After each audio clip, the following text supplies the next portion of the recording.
پرانے زمانے کی بات ہے، دور ایک گاؤں کریم پور تھا۔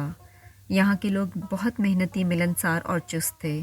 یہاں کے سب باسی مل جل کر رہتے تھے، ضرورت پڑنے پر ایک دوسرے کی مدد کرتے تھے۔ مرد تو مرد، یہاں کی تو عورتیں بھی بہت جفاکش تھیں، جو نہ صرف اپنے گھر بار، جانوروں اور بچوں کو سنبھالتیں، بلکہ ضرورت پڑنے پر مردوں کے شانہ بشانہ کھیتوں میں بھی کام کرتی تھیں۔ یہ وہ دور تھا جب لوگ پانی بھرنے کے لیے کنوؤں پر جایا کرتے تھے۔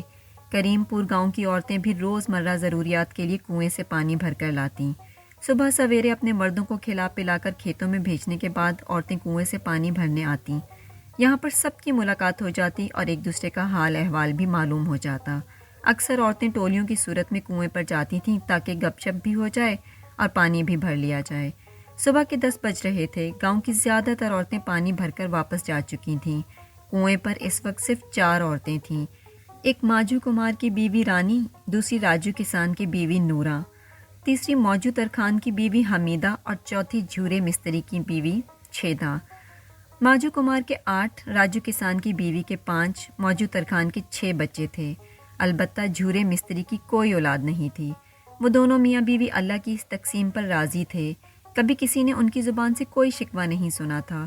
یہ چاروں عورتیں اپنے گھڑے کنویں کی منڈیر پر رکھ کر کچھ دیر بات چیت کرتی رہیں۔ ویسے تو میرے سارے بچے ہی بہت اچھے ہیں، مگر میرا تیسرے نمبر والا بیٹا مقصود بہت اچھا گانا گاتا ہے۔ اس کا گانا سن کر لوگ محصور ہو جاتے ہیں۔ گانے میں اس کا کوئی مقابلہ نہیں کر سکتا۔ رانی نے اپنے بیٹے کا ذکر بڑے فخر سے کیا۔ میرے 3 بیٹوں میں سے طاہر اتنا ہوشیار اور طاقتور اور پھرتیلا ہے کہ دنگل اور کشتی میں تو اس کا کوئی جواب ہی نہیں۔ نورا نے بھی اپنے سب سے چھوٹے بیٹے کی تعریف سینہ پھیلا کر کی۔ حمیدہ البتہ خاموش رہی۔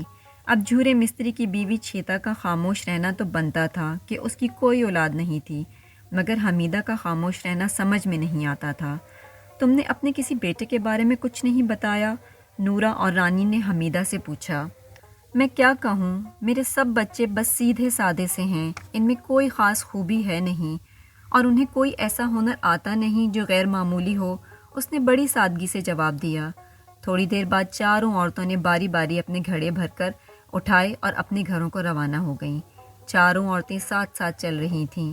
گھڑے بھاری تھے، اس لیے وہ آہستہ آہستہ چل رہی تھیں۔ جب وہ تھک جاتیں تو سستانے کے لیے بیٹھ جاتیں۔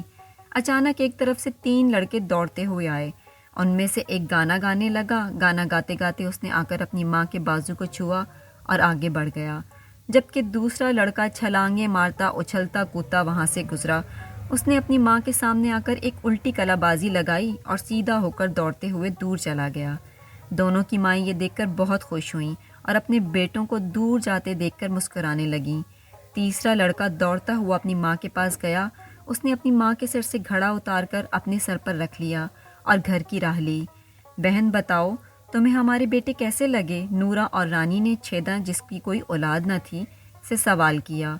مجھے تو یہاں صرف ایک ہی بیٹا نظر آیا، چھیدا نے نرمی سے کہا۔ تو نورا اور رانی کے ساتھ ساتھ حمیدہ نے بھی چونک کر اسے دیکھا کہ ابھی تو تینوں لڑکے دیکھے تھے چھیدا نے، اور اب یہ کہہ رہی ہے کہ اس نے کچھ بھی نہیں دیکھا، ایک ہی بیٹا نظر آیا ہے۔ کیا مطلب ہے تمہارا چھیدا؟ تمہاری نظر تو ٹھیک ہے، تمہیں صحیح نظر تو آتا ہے، یا حسد کے مارے ہمارے بچوں کو اندیکھا کر رہی ہو؟ رانی نے چمک کر کہا۔ رانی ایک چلاک اور جھگڑالو عورت تھی۔ اس کا طعنہ سیدھا چھیدا کے دل پر لگا، مگر وہ سہ گئی۔ اب ایسی باتیں تو مت کرو، اولاد دینا نہ دینا تو اللہ کے ہاتھ میں ہے۔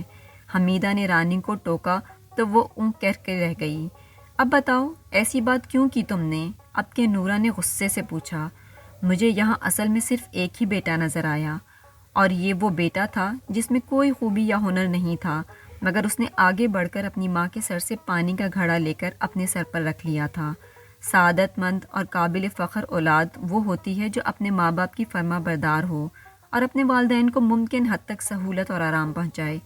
چھیدا سانس لینے کو رک گئی۔ باقی تینوں عورتیں منہ کھولے اس کی بات سن رہی تھیں۔ تم دونوں کو اپنے بیٹوں پر فخر تھا، مگر وہ تمہیں بھاری گھڑے اٹھائے دیکھ کر بھی آگے بڑھے نہیں۔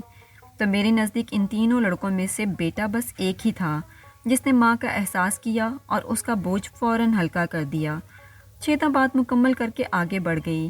باقی تینوں عورتیں بھی سر جھکائی اس کے پیچھے ہو لیں۔